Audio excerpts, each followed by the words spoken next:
بسم الله الرحمن الرحيم. الغساله ديت طبعا يونيفرسال توب لود، يعني تحميل علو. فيها مشكله ان الجير بوكس بتاعها بايظ، واختبار الجير بوكس في الغسالات دي كلها تلف جهه اليمين ماشي، جهه اليسار ما تلفش. لو لفت معاك ناحيه اليسار كده كده معناها ان الجير بوكس بتاعك بايظ. فطبعا حله بالنسبه طبعا للفنيين اللي هم المبتدئين في المهنه، بتفك مسمارين اللي هم في اليمين والاثنين اللي في الخلف، وتشيل وش الغساله ده. في كفر حمايه اللي هو هنا ده، بتشيله وتفك الاربع مسامير دولت وبتطلعها. في بعض الغسالات بيبقى هنا مكان الاربع مسامير دولت بيبقى فيه صاموله، دي بيبقى فكها صعب جدا جدا جدا. وطبعا الشغلانه ديت على اي زبون او اي عميل صعبه، يعني لازم فني، ومش اي فني مختص يجي لك لحد البيت عندك يفك الغساله ويحافظ عليها وتتاكد من سمعته الطيبه، بحيث ان يجيب لك قطعه غيار اصليه ويضمن لك الصيانه ويضمن لك شغل ايديه، يعني يضمن لك الصيانه ويضمن لك اللي هو قطعه الغيار اللي هيجيبها.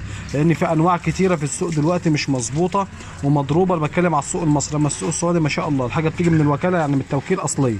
فطبعا هحط لكم دلوقتي ارقام الواتس بتاعتي والاتصال والباركود بتاع السناب شات. اي حد عنده استفسار في اي مجال، في مجال الصيانه، مكيفات مركزيه، دي اكس، تشيلر، في ار في، فري ستاند، تحت امرك اتواصل معايا. او اي حد عنده استفسار في الغسالات او في الثلاجات او في البوتاجازات او في الفران، تحت امرك.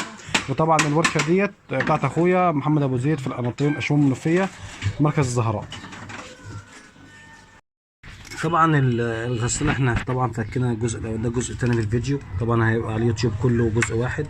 طبعا ده الجير بوكس اهوت، هتفك الموتور ماشي وتفك المسامير اللي هي ديت كده.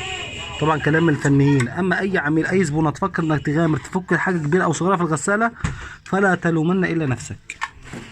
طبعا ده الماجنت اهوت، ده الشداد اهوت، تمام، ده بتاع التنشيف، وده ترمبة خروج الميه ماشي، ده بتاع الفالف بتاع خروج الميه، وده اللي هو الدراين اهوت، ده بتاع التنشيف، ده الدرع بتاع التنشيف اهوت، ده اللي هو الدراين بامب خروج الميه، تمام. بس والله يوفقكم.